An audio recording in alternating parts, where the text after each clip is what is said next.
Welcome to Stories from the Center of the Universe, the podcast about the human experience.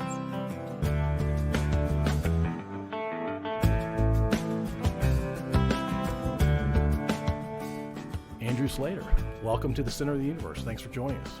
Yeah, happy to be here, Paul. Thank you so much for having me. I'm excited to visit with y'all. Yeah, it's really cool. I appreciate you coming out here to Ashland, first of all. It's not near anything, but it is nice out here, so hopefully you get a good view of what's going on out here. I think you said it's the first time you've been this way on 54. Yeah, this direction. I love it, though. I've been to Randolph-Macon plenty of times with baseball and, follow their program pretty closely, too. So I love it. It's a great place. You and I knew each other as kids.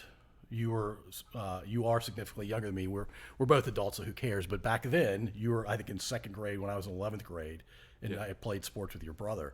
But we've recently reconnected through Tony Simondera, who I think is an outstanding man and a good guy to know. No, outstanding human being, first and foremost. We are at rival schools, but I think the world of him. I really do. He's been beating my butt for 13 years. My winning percentage is pretty terrible against him, and I like to remind him of that. So, but I think the world of him. Have the utmost respect. He is all about the kids and does a great job at their school, being the head of the upper school, but then just a tremendous mentor and a leader on the baseball field. And they have tremendous teams and players, but they do it in such a good way. They just I don't get brokenhearted losing to him because they just go about their business really, really the right way. Yeah, I knew Tony when he was, I guess, 23, 24, and I was 18, a senior in high school, and he was, I enjoyed being around him. Yeah, there's no more solid person on earth than Tony. Absolutely. Yeah, very cool. So you're from Richmond, grew up in the city? Let's see. No, I grew up. My dad built a house over by University of Richmond. I guess that would have been 1981, so I would have been 4 years old. Actually went to St. Christopher's. My brother, of course, graduated from there in class of 86, and I went there through sixth grade, and then made the transition and went to collegiate school and finished in 1996. I graduated, and so yes, grew up in Richmond, and went away for quite some time after or kind of in college and then after college, and then my wife Samantha and I moved back 2008. We had two kids at the time. We have three now. So all boys 16, 13, and 11 when we moved. Our oldest was 3, and we had like a 6-month-old, and Sambo wasn't around yet. So we'll come back to this, but you moved out of Richmond for the first time halfway through, or roughly halfway through college. I'm guessing halfway. Yeah, I went to University of Richmond for 2 years. So graduated in 96, went to University of Richmond on football scholarship, played baseball as well, had an awesome, just outstanding experience freshman year. Ended up getting hurt at the very end of my freshman year. Had 2 back surgeries in a short window of time. Went back to school sophomore fall. And I forget the timeline, but had my second surgery at some point, I think either November or December of that third semester, and ended up not going to school in the spring. Just did PT, got a job. I worked at YMCA, worked at Olive Garden, just trying to stay busy. Right. And then ended up making a transition from University of Richmond. I don't imagine I would have ever left. I was very happy there. Yeah. But I was pretty uncertain after my second back surgery what my athletic career would look like after that. My brother at the time was coaching at Auburn.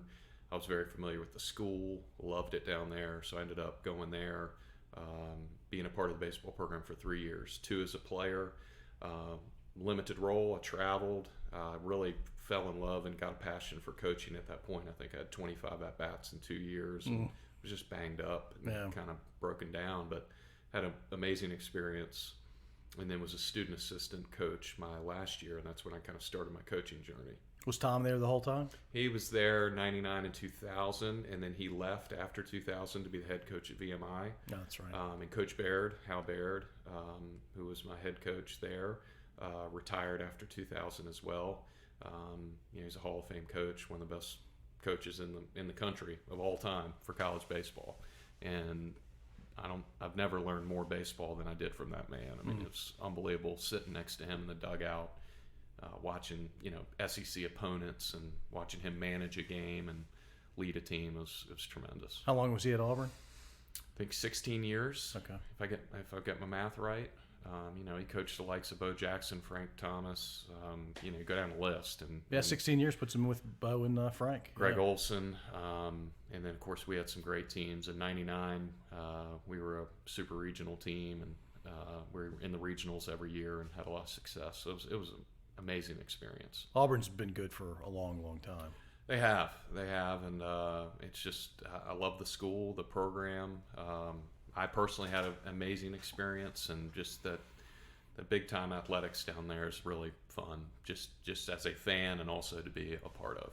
Yeah, we'll come back to Auburn. So you played a lot of sports growing up too before you went to college. Correct. What were you playing as a kid mostly?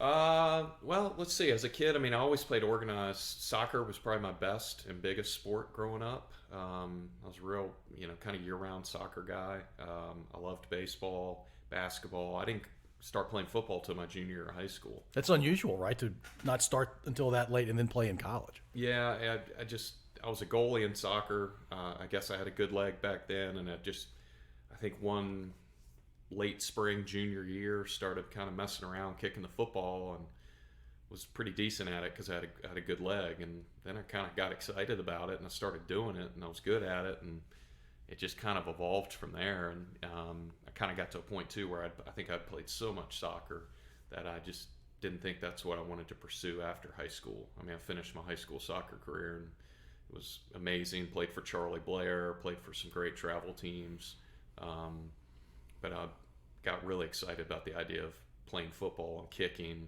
punting and kicking, and then playing baseball, and that's what I ended up pursuing. How did you hurt your back playing in a game? No, unfortunately, I got hurt in the weight room, and it was late freshman year. I'd played a full football season, played a full 56 game baseball season, and I was a freshman. I think I was just worn down and probably just trying to do too much in the weight room, and I got hurt.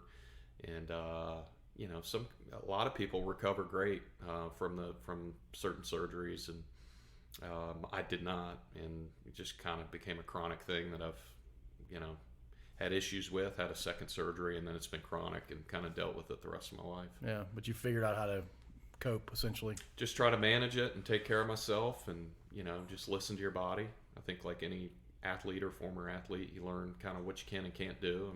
I don't run, I don't lift weights, but I try to supplement with other things and try to find a way to stay in shape and keep up with my kids and my wife and everybody else. So you're a great guy to ask this question to. Your brother, because you watched your brother play 3 sports a year, at least 3 sports that I knew of, and there wasn't this notion of travel anything back then. And then it sounds like you were part of maybe the first generation that traveled for sports, whether it was baseball, soccer, basketball, whatever. Are you a proponent of year-round same sport, or you should diversify your sports, or it depends on the kid? Diversify, play as many sports as you can. I think there are a lot of different reasons. I'll back up. I think any college coach that I've ever asked that question, or professional scout in baseball, want kids to play multiple sports. One, the overuse injuries are more and more prevalent now. If you're doing the same motion 12 months out of a year, whether it's a soccer player, tennis player, golf, baseball, whatever it is, there's more and more overuse injuries. I think the burnout factor's higher, and I think ultimately at the end of the day, I was a better athlete because I played soccer. I was a better baseball player as an infielder. My feet worked better because I played soccer growing up. Yep. I was able to redirect and run and cut because I played basketball. And so there were things that, I was a role player in basketball. I was probably one of the better baseball players, but I think it's important to kind of be the guy, but also maybe be the role guy, or just in basketball is good for hard fouls and being physical and trying to grab as many rebounds as I could, and just kind of get in there and bang around. I wasn't super skilled at that at all, but so I think there's real value in that. And I played striker soccer, so I guess that was travel before anybody ever said travel. Right. There was no travel baseball, and everybody like you, played high school baseball, and if you're good enough, you made your Legion team, you played Legion. And there's part of me misses those days because the games, and we've talked about it before, the rivalries. Oh, yeah. You know, you got the best players from Hanover playing against the best players from the West End, playing against the best players from South Richmond, and 137 and 186 and They're good 284 games. and 244. And Great games. Those are just tremendous memories for me. And just highly competitive, where now you go into more of a showcase world of baseball, and you don't, hell, I don't even know what the score is, right? You're in the sixth inning, you're like, when's the buzzer go off that says the next game's got to start, you know? Yeah, So, it's weird. yeah. So I'm absolutely, I think the more sports, the better. I would say more and more kids are trending. Like my oldest, he's a two-sport guy. He plays football and baseball. But we were talking about it the other day. I mean, and he wants to play college baseball, but I said, hey, you know, this fall you should focus on being a varsity football player. Yeah. You will have worked out all winter, played all spring, and played all summer.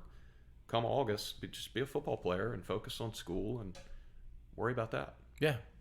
That's absolutely the way to go. And you'll expose yourself to kids and adults that are into football and not into baseball, and that broadens your horizons a bit, I would think. Yeah. So, I mean, I know there's people on both sides of the fence, but that's how I feel. I think kids playing multiple sports is a good thing.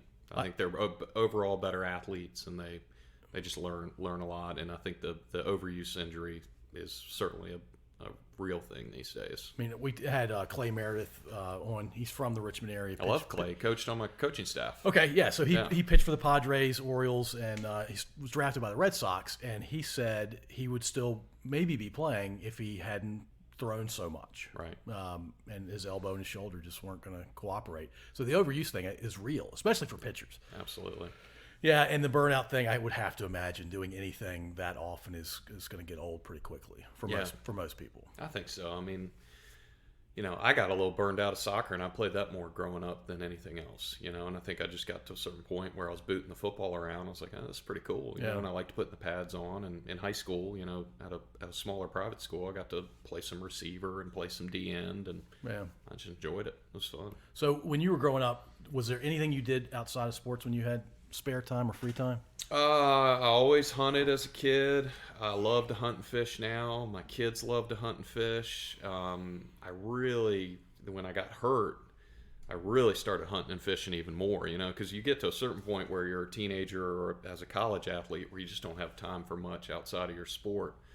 But I love to be in the woods. I love to hunt and fish. Love to just hike. I just like being in the woods. I mean, I've kind of gotten like the old man syndrome. Like I'll be deer hunting with my boys and, you know, be like, oh, there's a doe, you know, it's like, oh, I'm good. You know, I don't even want to shoot the thing anymore. I just like being out there, just watching it.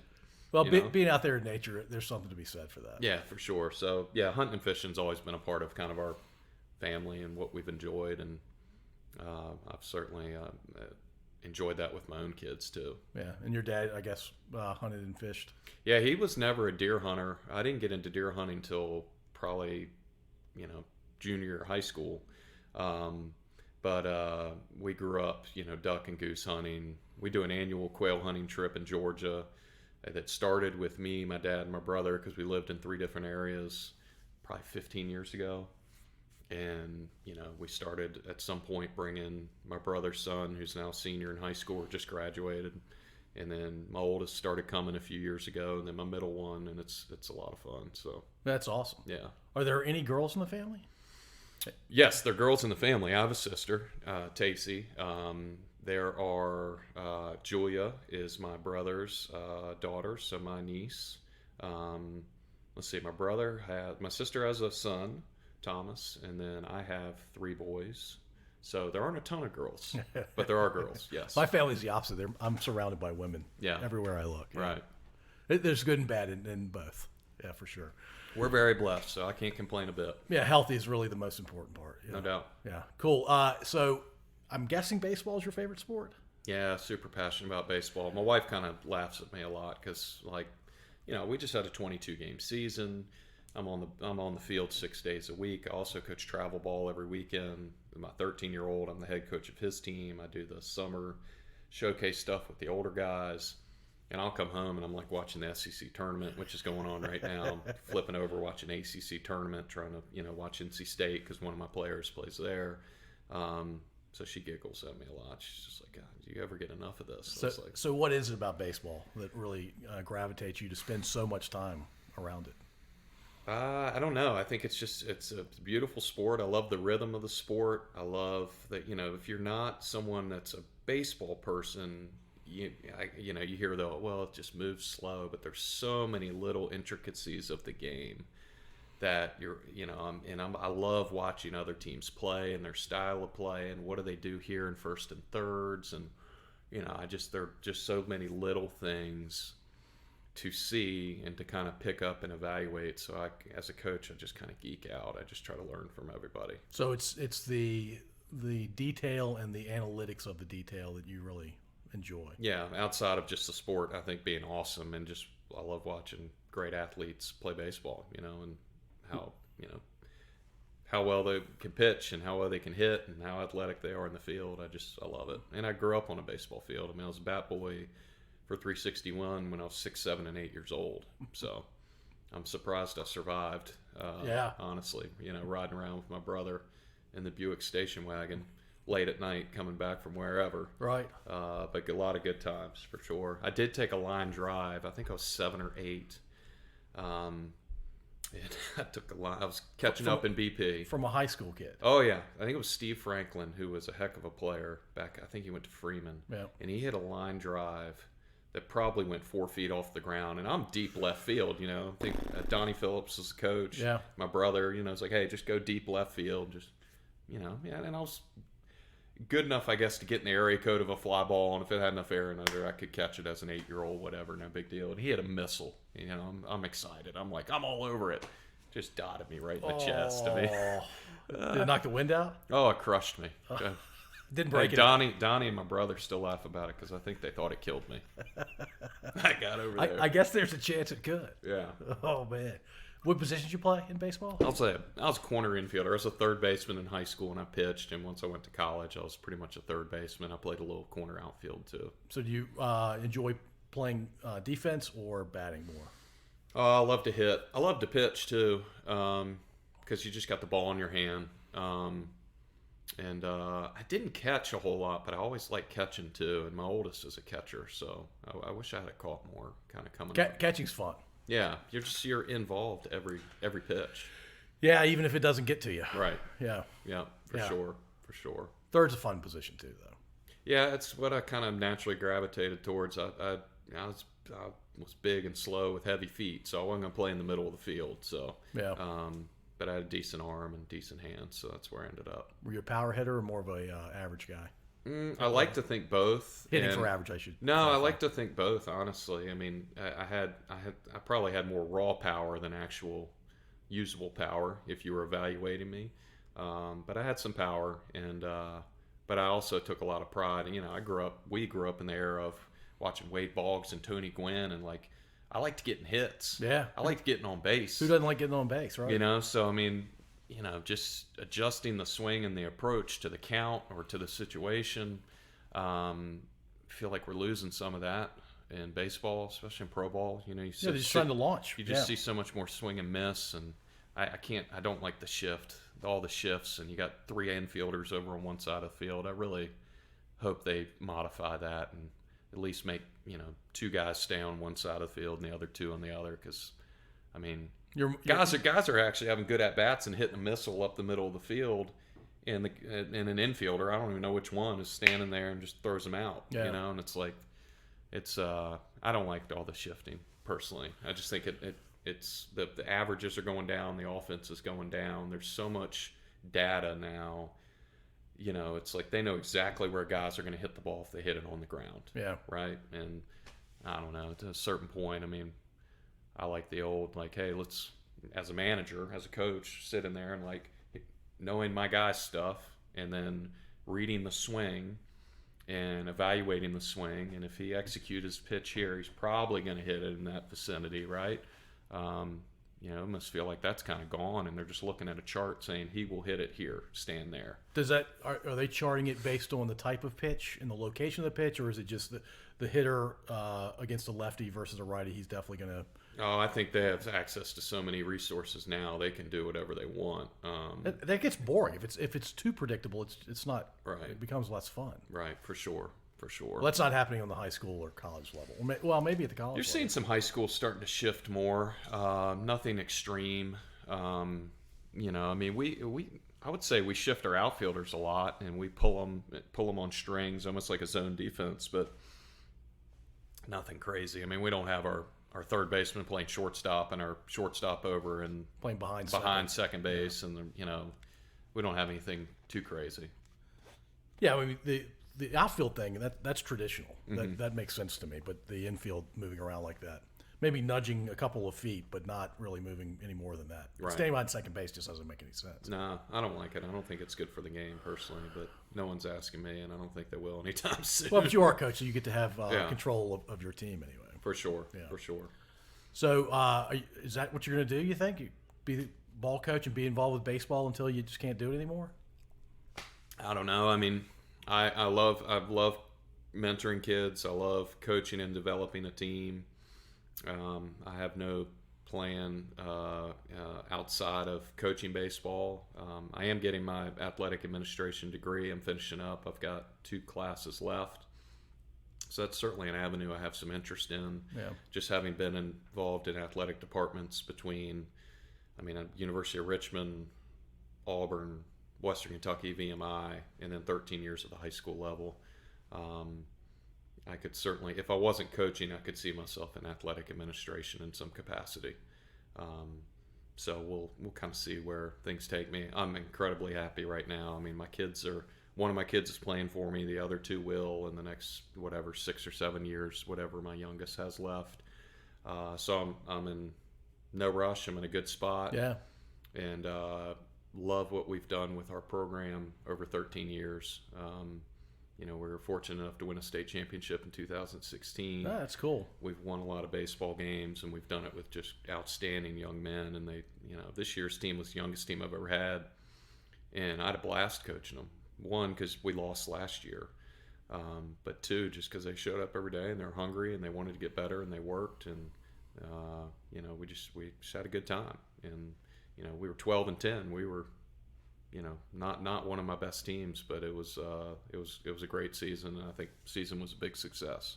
Well, I did this with Tony, and of course Tony had the benefit of it being the baseball season that didn't happen, and so memories were fresh. And he talked about his seniors for that year. How many seniors did you have that missed their senior year baseball season? Oh, geez. We had 7 last year. We had 5 this year. I'm pretty sure it was 7 last year. And, it was tough. It was a tough pill to swallow because we were really equipped with a really strong team, too. I mean, we had two that are playing Division I football, one at Wake, one at Northwestern, that were just great baseball players, and another one that's a pitcher at JMU. So, I mean, we had 3 Division I athletes out of those 7 seniors. Wow. And some really good players around them as well. And it was going to be one of our stronger clubs we had, and probably since that 2016 team. Yeah. So we were really excited about it. It's remarkable. I mean, Tony and I have talked about it. Sean Ryan, good friend of mine from Benedictine, their head coach, we've talked about it. And this year there was such a huge learning curve for all of our teams, whether you were experienced or not, just because we lost a year programmatically. Yeah. And I think that's nationwide. It's around the state. So I mean, it doesn't make it unique to us. It was very interesting because it was like, man, we haven't been here in however many months, and 20, 21 months. These guys, I mean, I had guys that were sophomores this year that were going to be with me as freshmen, and they didn't get any of that experience. So they're basically freshmen, and I got juniors that would have been first year on a varsity team as sophomores. They got no varsity experience. And again, like all these kids are playing travel ball, but it's just not the same. Yeah. It's not the same intensity. That's not the same moments. There's not as much game strategy in those, summer kind of experiences. You're just kind of playing baseball, where, right. So you're not dying to win like you are for your school. Oh, no question. And but we got a lot of good experience this year. It was great. It was an awesome group of kids. They got after it every day and had a great attitude, so it was good. Yeah, and it's even those kids that were juniors for the 20 season that they missed their junior year of baseball. I mean, yeah. Yeah, I guess the tough part for a lot of these kids that missed their senior year, a lot of them aren't going to play baseball after high school. And I remember, and I was one of those kids. I played in high school and didn't play after high school, and I fondly look back to that my last season playing in high school. Yeah. Yeah, I think it was just such an incredibly tough spring on so many levels. I mean, all of a sudden, everybody's stuck at home and no one, I mean, how many months? I mean, we went, I don't even like going back down that road thinking about it, but, we went, March, April, May, and I was like the only one that left the house for 3 months, go get the groceries, and you're wiping the groceries down. And it was just such a odd time in our lives. And, for us, at least for our family, we just tried to keep things as normal as we possibly could and not press the panic button and just focus on being together as a family. And we spent a lot of time outside, and we hiked a lot, and we did a lot of turkey hunting, we fished a ton, and just tried to make it as a normal of experience for our kids. Because you got to a point too, I'm sure, but we all just got tired of watching the news. Yeah, mental health is hard Oh, if you're not doing anything different every day. Yeah, but no, I mean it was tough. It was tough for the parents to not see their kids play their last year. It was tough for the kids because they, loved baseball and were passionate about the program and knew how good we were going to be. So it was tough on a lot of fronts. But it bled into this fall and this winter. I mean, we were real limited with what we could do, but fortunately we were in school all year, which was a real blessing and great. And the resilience of the kids has just been amazing. So when we got to play this spring and all the spring sports played, it was just like, man, awesome. This is awesome. You finish an incredibly tough year on a very high note, and the boost in morale, at least I saw around campus, was tremendous. Oh yeah. Everybody just felt better. It felt right. It felt normal. Yeah, you get to be around people in a way that feels good to you, and it feels like you're connecting with those around you, like you did 2 years ago. Yeah, sure. So I'm bouncing around here a little bit. How long were you in Western Kentucky? 3 years with my good friend Chris Finwood, who's a head coach and have an amazing year at Old Dominion University, ODU. I loved it. I mean, we had a outstanding time. We kind of went there, and we were in the midst of had to rebuild the program a little bit. They historically had some success, but they were not real strong when we first got there. And we had a great run, or I had a great run, and then Finney obviously stayed on. My last year we went to the regional at Oklahoma State. We won the Sun Belt. And just had some awesome kids, man. Had some awesome kids and had a great experience. And it was one of those life decisions for me where I was kind of looking down the road thinking, bottom line is my kid was 3. As a mid-major baseball assistant, I don't know if it's changed a ton, but back then, I was a recruiting coordinator. I was in it, but you're not making a ton of money. You're traveling, you're gone all the time. Your wife's working. You got a little one, and I had another one on the way. And I had talked to Charlie McFall, our athletic director and head football coach at Collegiate. Along the way through the years, we just kept in touch with each other. And he had just said, hey, if you're ever interested in coaching at Collegiate or coming back, just and it just kind of evolved from there. I was just kind of got curious, and we started talking, and that's how it kind of evolved. And so for me, professionally, best decision I ever made, because I've been able to be a dad for the last 13 years and be home a lot more than if I was, still coaching in college. There are things I miss about college baseball, and I absolutely loved it. And, people ask me all the time, would you ever go back? And it's like, I'll never say never, but at that time in my life, where I was then, I wanted to be home more. We wanted to be around, and to the point we were talking about with family too. We were 13 hours from any family that we knew. Yeah. So, Samantha, my wife's a little bit on an island. She's working and trying to raise a 3-year-old. And I had a stretch where there were some times I was gone for 14 straight days between recruiting and 3-game series in Louisiana Lafayette, and then bouncing over here to Miami to see a kid, and I was just all over the place. So, and it's been great. So that's how it kind of evolved. But I loved my time there, and Finney was great to work for and coach with, and Wood Seelig, who's a Virginia guy who's the AD at ODU now. He was our athletic director, so they gave us tremendous support and resources, and we had a great run. And Finney did great things after I left. They they rolled for a number of years. So you did 3 years at Auburn, and then from Auburn you went to VMI? Yeah, I was at VMI for 4 years with my brother as the head coach, Marlon Eikenberry, who's the head coach at JMU, as the assistant, and myself. And that was awesome, and absolutely loved it. And again, just recruiting and brought in some great kids, great student athletes they were kids then. They're grown men now, married with their own children. Right. And we had a lot of success, and it went from not having a facility really at all. I kind of had a field to Gray Minor Stadium now. It's just, it's a beautiful venue, beautiful stadium. They got a great locker room. They didn't have a fence back then? We had a fence, and we had a fence in a field. Okay, but it was a permanent fence at least. Oh yes. But it was pretty barren to say the least. But it's beautiful now. And Jonathan Hadra, who we coached, and then who coached with me, and then went with me to Western Kentucky, is one of my best friends. He's the head coach there. Has been for 6 or 7 years, doing a tremendous job. So I've had some amazing experiences between the kids I've coached and programs I've been a part of, and it's the baseball journey of it's been just tremendous. I was a part of the CAA as a player. I was a part of the SEC as a player, and then as a coach, I was a part of the Southern Conference, then the Big South, then the Sun Belt.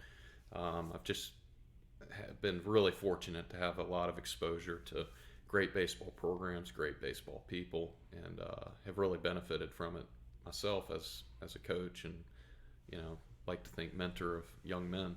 Who was the head coach before you at Collegiate?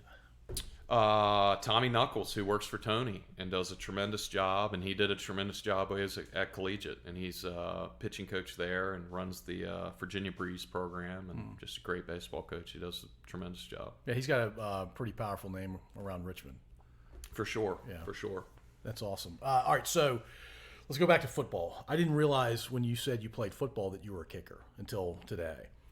Did you think of me? Yeah, you're looking at me differently now. You thought I was like a DN linebacker, or like a middle linebacker or something, right? Yeah, you're a kicker. Okay. Yep. No, it's all good. So I'm curious. Did you start at any point as a kicker? Yeah, I started at Richmond as a place kicker. So as a freshman. As a freshman, yeah. Wow. We were really fortunate. We had a guy named Mike White who had a great career. He was our starting punter, and he did kickoffs, and I did all the place kicking my freshman year. That's unusual. Yeah. He was really good. I think he went to LC Bird. He was a heck of a kicker, a punter, kicker, whatever. But yes, so I started freshman year as a place kicker, and then played baseball in the spring. Okay, and you played just the 1 year. Yeah, I was in the program for 2 years, but yes, I was hurt the second year. Yeah. So actually, yes, in game. Yes, 1 year. You don't like talking about yourself, at least not in a braggadocious way, but do you remember your stats from your freshman year as a kicker? Yeah. I don't know why. I think it's funny. I think I had almost as many. I'll say this. We had Jim Reed's a hell of a football coach. He retired recently. And if you look up Jim Reed, he was amazing. And he's the reason I went to University of Richmond, because he sat in my living room. I was like, I will do anything for this guy. He's awesome. There's some guys that are like that. Oh, right? man. Yeah. He's tremendous. And he did an unbelievable job at Richmond, and, just had a ton of success. And I was part of his second recruiting class. So his first year at Richmond, the year before he had gotten there, they weren't very good. They were sub 500. And they won 7 games and really overachieved. But he was a smart guy too, because he got there and I think he realized all right, who are my most athletic dudes? And he was a defensive minded guy, always has been. And I think he tried to put as many great athletes on defense as he could. And my first year, our defense was absurd. Ridiculous. Sean Barber at linebacker and Mark Magna. The 2 guys played in the NFL. Art Blanchard. You just had these guys that were all Americans, just unbelievable players, and that's just 3. There were a bunch of just studs around them, and we literally would lose every game by a field goal. Oh, and it was crazy. And so we're 2-9 with this top 5 rated defense in the country. It's unusual. We just couldn't score any points. I think I had 13 field goals on the year. and I think I kicked 15 extra points. So I had almost as many field goals as we scored touchdowns. Wow. So anyway, but it was great. I loved it. I mean, we were in I guess it was the Atlantic 10. It wasn't the old Yankee Conference. But, I went to New Hampshire and played in the snow and froze my tail off. We played in the snow at VMI. Had some really cool trips. Went to Boston back-to-back weekends, Boston and Northeastern. It was a great experience. I mean, I loved my freshman year there. It was wonderful. Yeah, it's a bummer about your back, man, because you would have played all 4 years, both sports. Yeah, for sure. Just one of those life things, man. And it just, I don't know. I'm kind of a mindset person. You just all kind of, what's your mindset? And, I didn't sit around and suck my thumb and feel sorry for myself. I just tried to figure out the next thing. And, so yeah, I think it all worked out in the end. You can't be the victim, because life is no good when you're the victim. And so, yeah, you got to figure out how to move on and manage what you got. Yeah. And, again, if I don't get hurt, I never go to Auburn. If I don't go to Auburn, who's to say I end up coaching? If I don't end up coaching, I don't end up at VMI. If I don't end up at VMI, I don't meet my wife. So, a lot of goods come from baseball, and just a lot of kind of life happening. So, all right. So tell me about some of the kids you've coached that are, is it anybody in the pros yet? I had a lot of guys between VMI and Western Kentucky that played professional baseball, got drafted and moved on and played professional baseball in some capacity, some for a year, 2 years, 3 years, whatever. And then we've had a number of guys from Collegiate that have gone on to play college baseball. Our first drafted player from Collegiate was Evan Justice, who was drafted 2 years ago at NC State.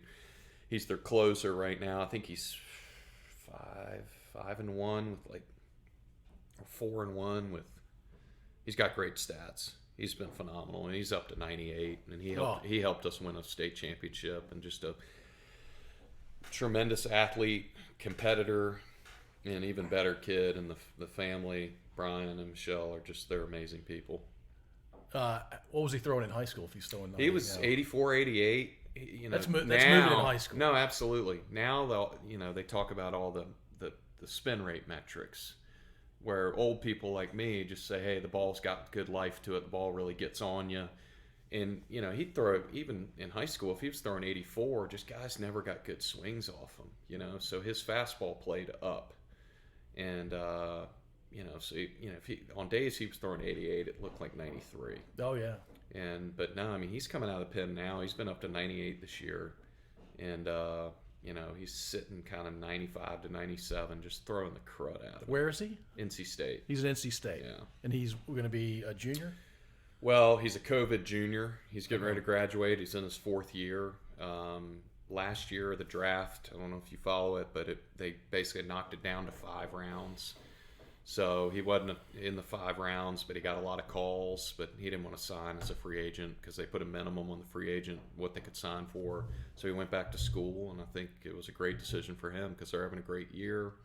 He's having a great year, and he'll get drafted this year and move on. And 98 when I was playing was otherworldly. The hardest guy I ever faced was a guy at Tennessee named Wyatt Allen. It's a funny story, actually. So I'm pinch hitting. I got a broken back. Coach Barrett gets me a pinch hit AB. I think we're beating Tennessee at home. I think it's on a Sunday. He wouldn't have. Yeah, he might have been their Sunday guy. Doesn't matter. I get a pinch hit AB, and I'm like, oh, sweet, awesome. I get up there, and first pitch he throws is an elevated fastball. Well, last time I checked, even if it's 90, if it's elevated, good luck. Yeah, good luck, right? It's 97. It's up in the zone. And I mean, the ball's like in the catcher's. The catcher's throwing it back before I even get my swing off, right? And I'm like, holy smokes, I mean, my bat's slow, my back's jacked up, and I'm like, all right, this is gonna be interesting. Well, he did me a favor. The next pitch, he throws a changeup, speeds my bat up, and I hit a single up the middle. Why did he do that? Great question. Who's calling pitches? Who's calling pitches? Yeah. If you just read my swing, you're like, this guy, slow twitch, 6'4". Yeah. Just 97, got blown away. Hey, let's throw him a changeup here. Just do the same thing you just did 2 more times. Two more times, we're moving right. on. Maybe, yeah, I got no shot. I mean, I appreciate you mixing it up, but you don't really need to. Yeah, I mean, maybe maybe it was I've been there as a coach. Hey, let's just see what it looks like. Let's so you can get some work in, Right. And then it's like, hey, don't call that again. That was terrible. So anyway, man. hey, I got a single, but that's the hardest I've seen, and the thing looked like an aspirin. I mean, I couldn't even see the damn thing. No shot. It's crazy. Quick story. I caught a guy who threw 94, 95 Legion ball, and I'd never caught him before. I didn't typically catch, but for some reason I was the only guy who could catch that night. And he threw a fastball, and I'm like, I don't understand how a ball moves this fast. And he messed my middle finger up. He only pitched 2 innings. He throws a curveball. I know it's coming. I called it. He accepted my sign. I know what's coming. He buckled my knees on the curveball. It was unbelievable. So these guys in the pros throwing 102 now. I don't understand. We had a first rounder in my class at Auburn, that Chris Buchek, and he got some cups of coffee in the big leagues, but he lived in AAA a lot with the Angels. He's an unbelievable talent. He was out of Indiana, 6'5" righty, super athletic. And, he was a mid-90s guy. I think he was usually our Saturday starter. And speak to your point with the breaking ball, though. He threw me. He had what a lot we'll call a cutter, right? It's like a cutter / slider, whatever you want to call it. And he threw it, upper 80s, 88, 89, even 90. And it's the best breaking ball I've ever seen in my life. It's in an inter squad. And I'm left-handed hitter, and he threw the thing. I thought it was a fastball middle in. And I go to start my swing, and it hit me in the back knee. I was going to say. Just smoked me. It just, it was out of the same plane as the fastball. It was a late break. It was just... what do you do with it? Yeah, it hit me in the knee, and I just kind of hobbled down to first. So... Oh, man. So when you pitch, were you a power pitcher? For high school, yes. For college, no. Yeah, I mean, if I was a power pitcher, and yes. Short answer, yes. In high school, I didn't have good feel for much other than I just threw fastballs, and I like to think I was pretty competitive. So I just kind of. And you could throw them for strikes. Yeah, relative. I don't think I threw. I didn't walk a guy in inning, but I wasn't pinpoint accuracy. I just competed with what I had. You weren't Greg Maddux. Definitely not. Definitely not. Cool. So tell me about next season. What are you looking forward to? You think you're going to be competitive and beat Tony's crew? I haven't beaten Tony, and I told him this at some point because we're on state committee meetings all the time, and he was very courteous and kind, and it's like, I didn't realize that. And I was like, yeah, you probably do. But he definitely does. I haven't beaten him since I think 2018. Let me get my years right. I'm sorry. I'm trying to think when Evan graduated. Evan had one start against him, Evan's senior year on our field, so that would have been 2017 on our field. And we've had some really good games in between, but they beat us 3 years in a row in the Final Four back in 17, 18, and 19. Of course, we didn't play in 20, and they beat us twice this year. I'm excited about our group coming back. I can't speak. Tony's got a really good group coming back too. He loses some really good players, but he's got some really good pitching and some dudes. They'll be really tough. But no, we'll return a nice nucleus of guys. We got to keep developing some pitching. That'll be a biggest game changer for us is how much some younger guys can develop over the next year on the mound. Right. Because I feel like positionally we'll have a really good group. Everybody will be a year older. They got a lot of experience this year. So, I'd like to think we'll be better than we were this year, but I think time will tell. Yeah. I think Collegiate, when I played, beat us a lot. Yeah, good. Well, yeah, it hadn't been the case since I got in there, so, oh well. I've only gone back to see one game. It was the state championship game where they beat Trinity Episcopal, I think, 10 years ago, maybe? 9-10 years ago? That would have, because I coached a couple of kids off that Trinity team. Matt Jammer, who pitched at VCU, really good lefty. Stuart Brown played at Randolph-Macon right up here. Yeah. Great kids, really good players. And they had a kid named, Tyler Johnson, who's in pro ball from Trinity, who pitched at South Carolina. Oh, wow. And was throwing 100 miles per hour his junior year at South Carolina. Holy cow. Yeah. So taller guy? Yeah, he was 6'3", athletic. Yeah. And I don't know where he is in pro ball. I forget. I think he's with the White Sox, but wow. Yeah, they had a heck of a team. Yeah, private schools, what are they called now? Independent schools? Yeah, yeah. Independent schools have really good talent these days. It's tremendous. Yeah. I mean, if I took over the last 13 years the amount of Division I players that are coming out of the prep league and beyond, the VISA schools, Right. Division I and Division II, it's pretty remarkable. I was thinking about it the other day. I graduated in 1996, and we won a state title my senior year, and we had a lot of good players. I mean, Nick Jackson was a third-round draft pick, All-American at Richmond, and we had a lot of good players. I mean, I think we had 6 Division I players my senior year in the lineup. But I mean, competition-wise, who we were playing, I mean, it just looks a lot different now. I think just more athletic, just better players. I mean, I don't. We played good teams, but it wasn't like it is now. Yeah, when I played, it was maybe 2 or 3 really good kids, and Right. everybody else was just kind of out there. Yeah, I mean, you think about, like, I'm thinking my senior year, like, all right, how many guys did I see throw 85 or better? It's probably like 3. Yeah. And now it's, when you're facing St. Christopher's, I mean, they're lefties going to Pitt, they're righties going to VCU. They got guys in the bullpen that are D1 commits. Benedictine's got That's Jay crazy to me. Wolfick throwing 95. They got a kid named Connor Handy throwing 91. I mean, it's amazing. It's great for the sport, though.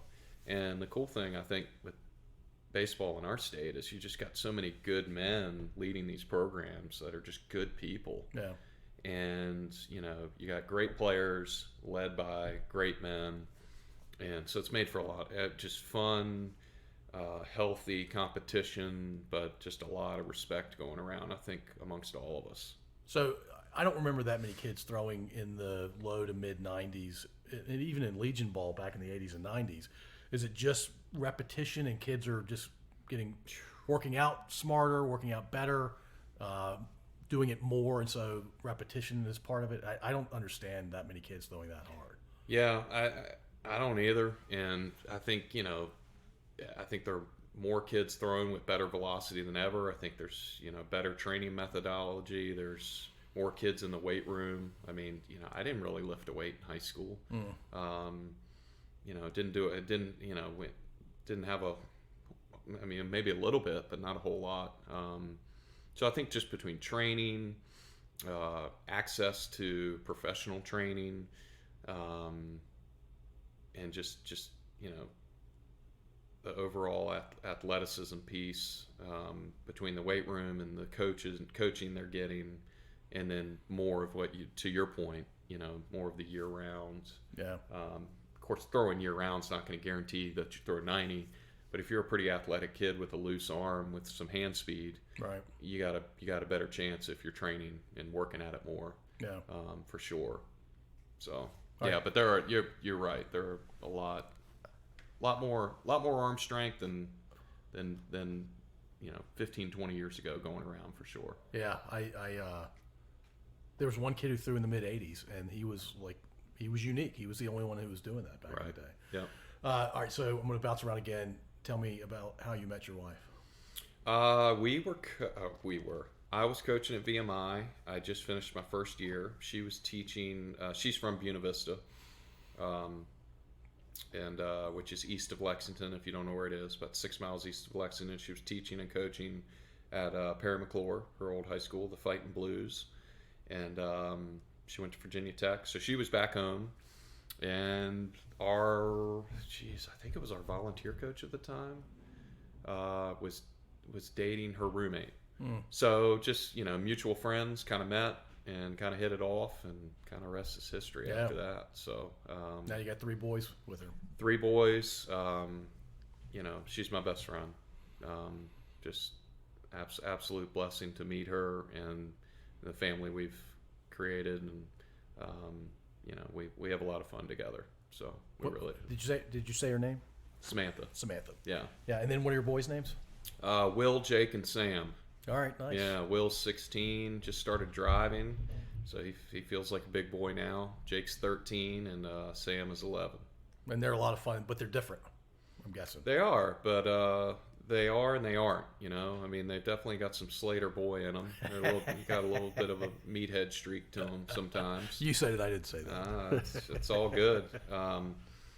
And they're definitely all boy, but they're unique in their own ways too. And I like to think that we're raising good kids with good values, and they're certainly not perfect, but I think I'm proud of them for sure. Yeah, you and I were talking about your dad before we started recording. Tell us how your dad's doing these days. He's great. He's a rock star. On a daily basis, amazed by his energy, and like I was telling you. I mean, he's pretty much full-time retired, but still goes down to the office sometimes. He's still working a lot on various boards and whatnot. But I mean, he loves to go up the farm. He's up there 3 or 4 days a week. And I mean, I'm just amazed by his energy, and kind of he can't sit still, and he's got tremendous work ethic. And I like to think that he and my mother's kind of approach to life and working hard and being fair and being honest, and kind of bled into his kids, which is my sister and my brother and myself. And we try to maintain some of those same kind of core values, and but he's a rock star, man. Like I said, he's up early on the farm working, and out in the 100-degree heat, and I'm hoping to be up there this weekend. And yeah, he'll be out there cutting hay and doing all sorts of stuff. So is he still strong? He's strong. He could whip my tail. I'm not gonna mess with him. and he's a spry 76. Yeah, no doubt. He's a big guy. I remember him as being he ain't little, that's for sure. He's solid. Yeah, like head to toe. Absolutely. Yeah, I mean, he was a great athlete. He was a track guy and football guy. He played football at VMI, and running back and linebacker, and just he'll run through you. We had a lot of good. I was probably I probably wasn't a good finesse basketball player, because how he taught my brother and I how to play basketball. I mean, he would go for a layup, and he just kind of hip check you into the fence and tell you to go up strong. It was basketball and rugby combined. Yeah, exactly. A lot more rugby. It's like, that's a foul. It's like, doesn't matter. Go up strong. You versus your brother one-on-one? Lord. When you were both in your 20s and 30s kind of thing? Yeah, so he would tell you this, and he would take a lot of pride in it. I'd never beat him in a one-on-one game. We're 9.5 years apart, so I'm 17, 18, he's 27, 28, so we had some real doozy of battles. And I'm 17, 18 playing high school basketball, and I'd get up, play to 11 by 1, right? Pretty standard operating procedure. I'd get up 9-2, and I'm feeling good. He would just drill me the rest of the game. I mean, I couldn't even get a shot off until he got to a point where he just beat me down physically so bad that he would win 11-9. He was letting you get ahead like that? Or No. But he wouldn't let you win. He wouldn't let me get a shot off to win the game. And then, his famous lines, he'd just look at me and go, "Hey, go to bed a loser." I just always remember that. So now I play my kids some ping pong. Dad of the year. It's like, "Hey, go to bed a loser. Love you." That's the Slater thing. Yeah. Sorry, kids. Oh, man, that's hilarious. Yeah. Yeah, I played all 3 sports with Tom. He's a year ahead of me, and he was a very good athlete. He was, and he's incredibly competitive. But, going back to my wife for a minute, since we're talking about competitive, because I like to think I was a decent athlete that was competitive. I'm not nearly as competitive as my wife. I mean, she was an unbelievable volleyball coach. I mean, she took the Paramachlor program, and they were in the state tournament and winning region championships, and it was hilarious because I guess at the time we were dating, and then we were engaged, and they'd go 20-2 on the year, and she was in such a terrible mood when they would lose, and I'm like, if she wasn't like that, I lose baseball games all the time. I'm like, I'm good. I don't bring it home. I've learned enough. I'm like, I'm good. We'd kind of wash it off in the shower and move on, right? And oh man, she'd get so grumpy and surly about it, and but she's incredibly competitive. I mean, even now, she works out all the time, so she's always competing, and it's good. I like that, though. Well, the 20-2 season probably becomes a 14-8 season if she's not like that. Sure, absolutely, no doubt. Are you competitive with each other? Do you compete at anything around the house? Maybe not really. I mean, I don't know. She loves to work out, but I'm old man workout guy. So I'm on the elliptical doing my thing, and she's doing kickboxing classes and all that good stuff. So she gets after it, and I'm more I'm good. I'll go over here. I don't want to cycle today. No, I don't want to cycle and put the bike on whatever tension thing you're doing. I'm like, I'm good with that.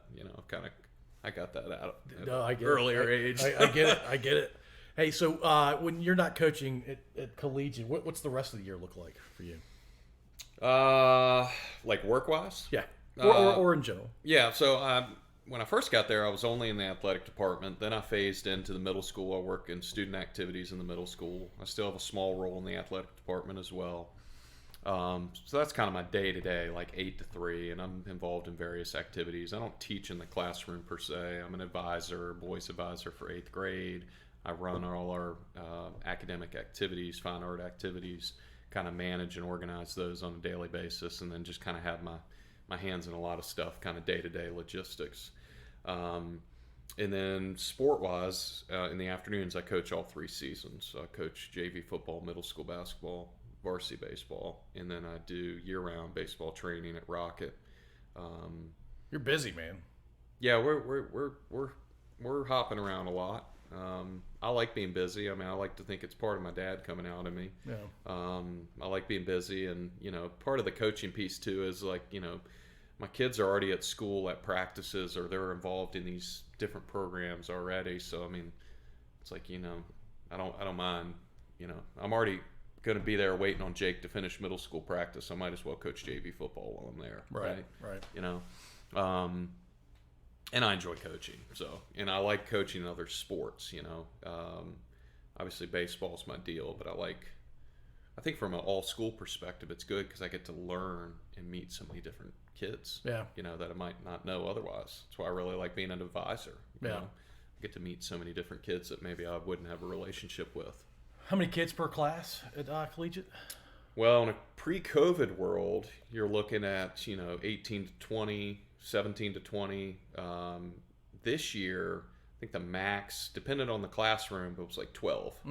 So we had a lot of paired proctoring where this teacher was in this room teaching this group this week, and in the other room is me hanging out, make sure the Zoom's set up, and she's talking to that group. Right. And I'm just trying to stay out of the way and not confuse the kids. So yeah, I get it. How many kids per grade? It's grown. I'd say on average 140. Oh wow.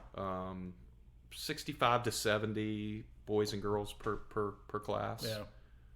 Which has grown. I think when I was there years ago, it was probably more like 120.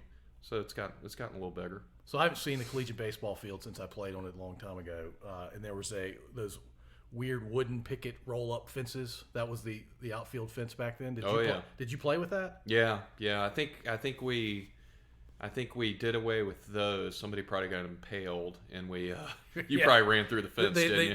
They seemed dangerous. Yeah, and I think we went to like more of a standard snow fence. Okay. Back then.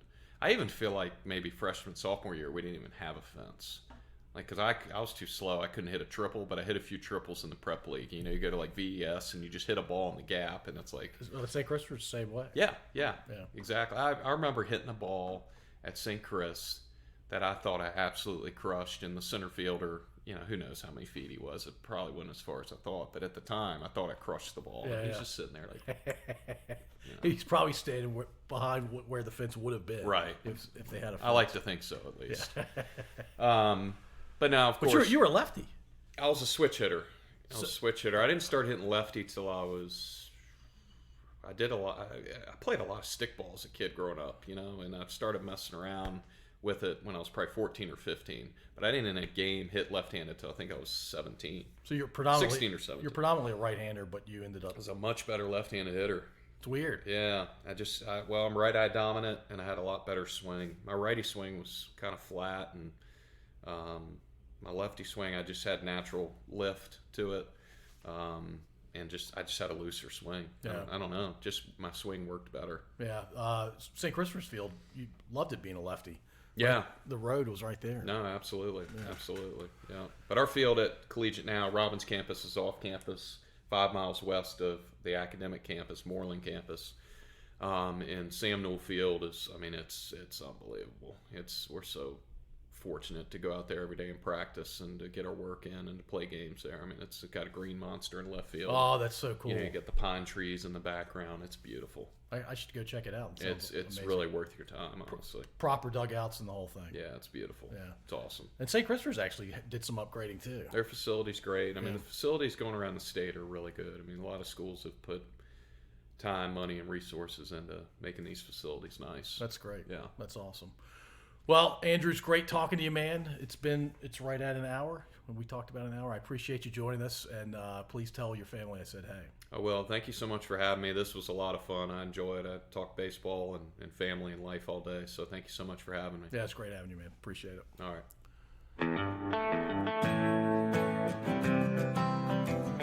Thank you for listening.